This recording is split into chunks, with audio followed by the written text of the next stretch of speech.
الحمدللہ رب العالمین والصلاة والسلام علی سید المرسلین وعلی آلہ وصحبہ اجمعین، اما بعد۔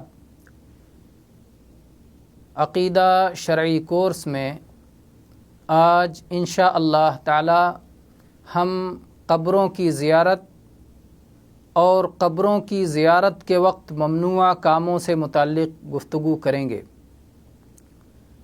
ابتدائے اسلام میں چونکہ ابھی لوگ جاہلیت سے باہر آئے تھے، اس لیے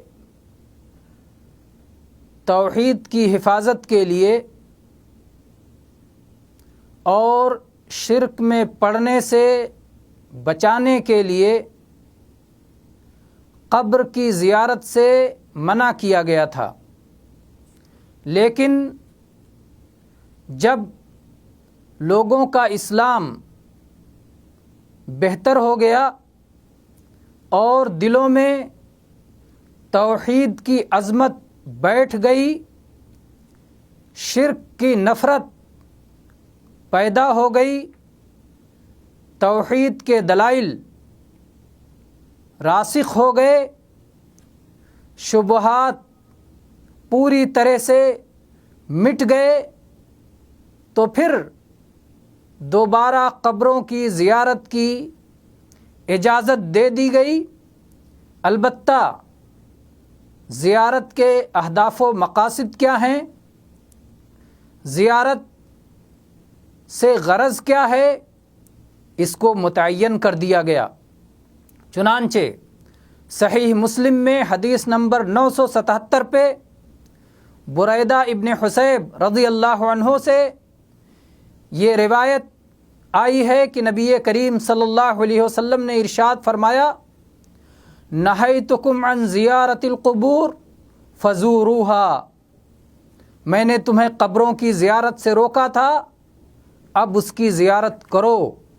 اور ایسے ہی ابو ہریرہ رضی اللہ عنہ سے یہ حدیث صحیح مسلم میں 975 نمبر پر مروی ہے کہ نبی کریم صلی اللہ علیہ وسلم نے فرمایا، زور القبور فإنها تذکر الموت، قبروں کی زیارت کیا کرو کیونکہ یہ موت کو یاد دلاتی ہے، اس سے موت کی یاد آتی ہے۔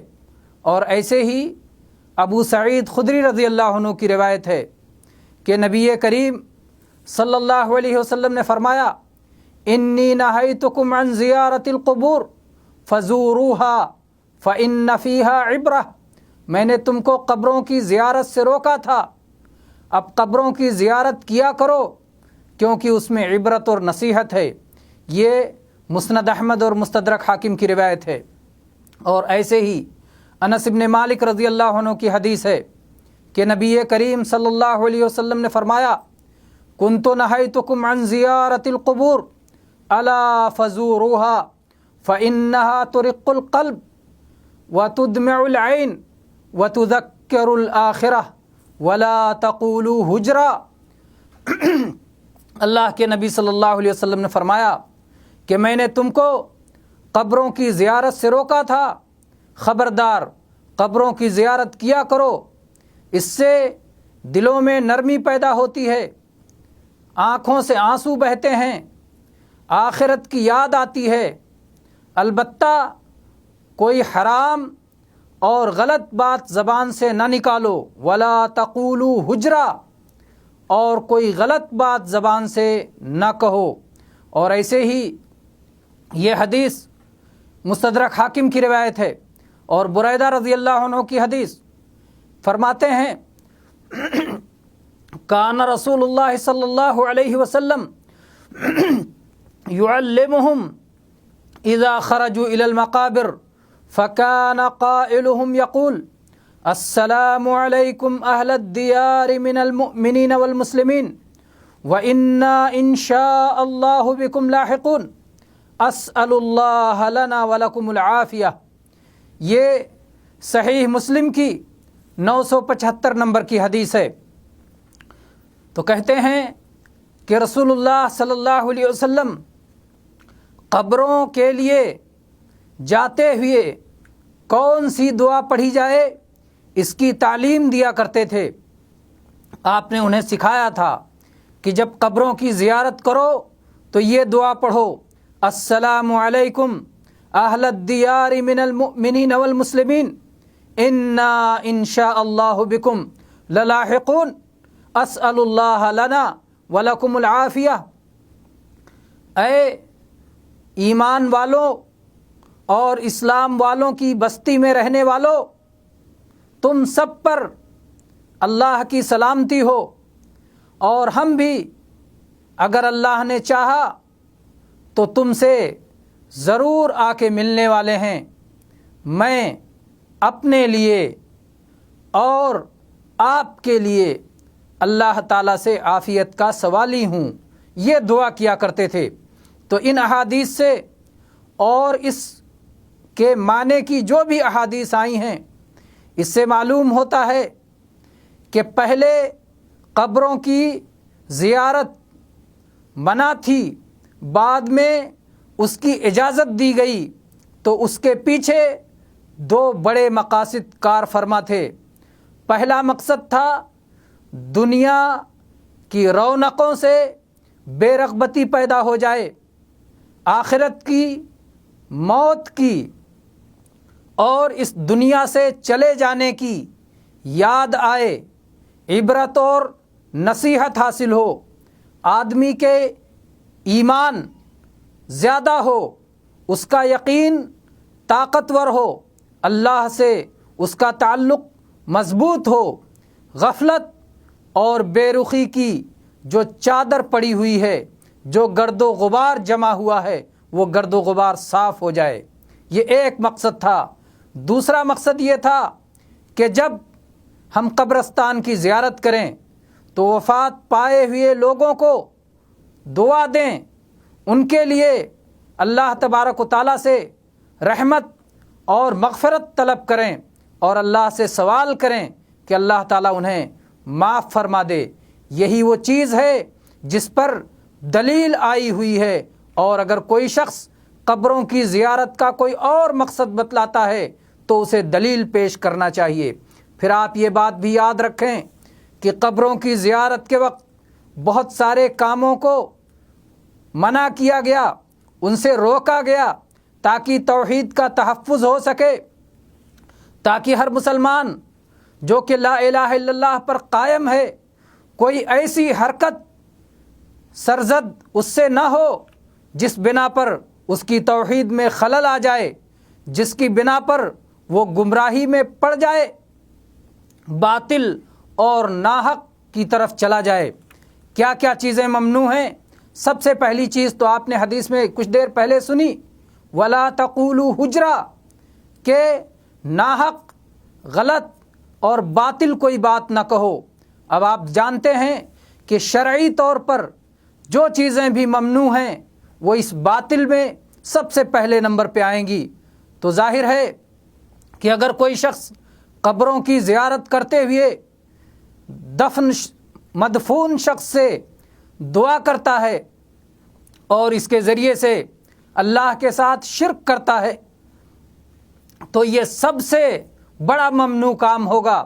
اگر کوئی شخص قبر والوں سے سوال کرتا ہے، قبر والوں سے مانگتا ہے، قبر والوں سے فریاد کرتا ہے، قبر والوں سے مدد طلب کرتا ہے، قبر والوں سے اپنے بیمار کے لیے شفا چاہتا ہے، اپنے لیے عافیت اور برکت کا سوال کرتا ہے، تو یہ ساری چیزیں کھلم کھلا کفر و شرک ہیں۔ نبی کریم صلی اللہ علیہ وسلم سے مختلف احادیث میں اس کی ممانعت اور اس کے کرنے والے پر لعنت آئی ہے۔ صحیح مسلم میں جندب ابن عبداللہ رضی اللہ عنہ سے مروی ہے، وہ کہتے ہیں کہ میں نے رسول اکرم صلی اللہ علیہ وسلم سے آپ کی وفات سے 5 دن پہلے سنا، سمعت رسول اللہ صلی اللہ علیہ وسلم قبل ان یموت ب5، آپ نے اپنی وفات سے 5 دن پہلے فرمایا، الا ان من کان قبلکم کانوا یتخذون قبور انبیائہم وصالحیہم مساجد، خبردار جو تم سے پہلے کی امتیں تھیں، جو تم سے پہلے کی قومیں تھیں، وہ اپنے انبیاء اور صالحین کی قبروں کو سجدہ گاہ بنا لیا کرتے تھے۔ الا فلا تتخذوا القبور مساجد، خبردار تم قبروں کو کبھی سجدہ گاہ نہیں بنانا۔ انی انہاکم عن ذالک، میں تمہیں اس سے منع کرتا ہوں۔ یہ صحیح مسلم میں 532 نمبر پر حدیث موجود ہے۔ اور ایسے ہی مردوں سے دعا کرنا، مردوں سے اپنی حاجتیں طلب کرنا، مردوں کے لیے سجدہ کرنا، مردوں کے لیے رکوع کرنا، مردوں کے لیے چڑھاوے چڑھانا، قبروں کا طواف کرنا، یہ ساری چیزیں شرک اکبر میں آتی ہیں۔ اور قبروں کے پاس مجاور بن کے بیٹھنا، قبر کے پاس دعاؤں کی قبولیت کی امید رکھنا، یہ سب کے سب اس میں آتی ہیں کہ اس کے ذریعے سے انسان قبروں کو مسجد کی طرح بنا رہا ہے۔ یہ سب بدترین قسم کی بدعات ہیں۔ صحیحین میں عائشہ رضی اللہ عنہا سے مروی ہے کہ نبی کریم صلی اللہ علیہ وسلم نے اپنی اس بیماری میں جس کے بعد آپ اٹھ نہیں سکے، جس بیماری میں آپ کی وفات ہو گئی، اسی بیماری میں آپ نے فرمایا تھا لعن اللہ الیہود والنصارى اتخذوا قبور انبیائہم مساجد، اللہ تبارک و تعالی یہود و نصارہ پر لعنت فرمائے کہ انہوں نے اپنے نبیوں کی قبروں کو سجدہ گاہ بنا لیا۔ یہ حدیث صحیح بخاری میں 1330 نمبر پر اور صحیح مسلم میں 531 نمبر پر مروی ہے۔ اور ایسے ہی جن کاموں سے قبر کی زیارت کے وقت منع کیا گیا ہے، اس میں سے یہ ہے کہ قبر کی زیارت کرتے ہوئے وہاں کوئی چیز ذبح نہ کی جائے، وہاں کوئی چیز قربان نہ کیا جائے۔ اگر کوئی شخص اپنی کسی حاجت طلبی کے لیے، اپنی کسی حاجت براری کے لیے، قبر والوں کا تقرب حاصل کرنے کے لیے اگر وہاں کچھ قربان کرتا ہے، چاہے مرغا ذبح کرے، چاہے بکرا ذبح کرے، چاہے کچھ اور ذبح کرے، تو ایسے لوگوں پر لعنت آئی ہے۔ یہ شرک اکبر ہے، یہ خطرناک قسم کی بدعت ہے، اور یہ انسان کو شرک میں مبتلا کر دیتی ہے۔ چنانچہ نبی کریم صلی اللہ علیہ وسلم کا فرمان ہے لا عقر فی الاسلام، اسلام میں ذبیحہ نہیں ہے۔ کیا کون سا ذبیحہ؟ اس کی تفسیر میں امام عبدالرزاق فرماتے ہیں کانوا یعقرون عند القبر بقرۃ او شاۃ، قبر کے پاس جاہلیت کے لوگ گائے بیل یا بکریاں ذبح کیا کرتے تھے، تو اللہ کے نبی کریم صلی اللہ علیہ وسلم نے اس سے منع فرما دیا اور کہا کہ اسلام میں یہ چیز نہیں ہے۔ یہ سنن نبی داؤد میں 3222 نمبر پر موجود ہے۔ اور ایسے ہی قبر کو جو مٹی قبر سے نکلتی ہے، اس مٹی کو صرف اوپر سے ڈال دیا جائے، باہر سے مٹی لا کر کے قبر کو مزید بلند نہ کیا جائے، نہ اس کو پختہ بنایا جائے، نہ چونا گچ کیا جائے، نہ اس پر کوئی تحریر لکھی جائے، نہ اس پر کوئی قبہ بنایا جائے، نہ اس پر کوئی تعمیر کی جائے، اور نہ اس قبر پہ بیٹھا جائے۔ یہ ساری چیزیں ممنوع ہیں۔ یہ وہ بدعتیں ہیں جن کی وجہ سے یہود و نصارہ گمراہ ہو گئے اور شرک میں جا پڑے۔ چنانچہ جابر رضی اللہ عنہ بیان کرتے ہیں، کہتے ہیں نہا رسول اللہ صلی اللہ علیہ وسلم ان یجسس القبر وان یقعد علیہ وان یبنى علیہ وان یزاد علیہ او یکتب علیہ۔ نبی کریم صلی اللہ علیہ وسلم نے اس بات سے منع کیا ہے کہ قبر کو پختہ کیا جائے، چونا گچ کیا جائے، یا اس پر بیٹھا جائے، یا اس پر عمارت تعمیر کی جائے، یا اس کو بڑھایا جائے، اس پر کچھ زیادتی کی جائے، یا اس پر کوئی تحریر لکھی جائے۔ یہ صحیح مسلم میں اور سنن نبی داؤد میں اور ایسے ہی مستدرک حاکم کی روایت ہے۔ صحیح مسلم میں 970 نمبر پہ، سنن نبی داؤد میں 3225 نمبر پر، اور مستدرک حاکم میں یہ روایت موجود ہے۔ اور ایسے ہی قبر کی طرف منہ کر کے صلاۃ پڑھنے سے منع کیا گیا ہے، قبر کے پاس بھی صلاۃ پڑھنے سے منع کیا گیا ہے۔ چنانچہ ابو مرثد غنوی رضی اللہ عنہ کہتے ہیں کہ میں نے رسول اللہ صلی اللہ علیہ وسلم کو فرماتے ہوئے سنا، لا تصلوا الی القبور ولا تجلسوا علیہا، قبر کی طرف منہ کر کے نہ صلاۃ پڑھو اور نہ ہی قبر پہ بیٹھو۔ یہ صحیح مسلم میں 972 نمبر پر حدیث ہے۔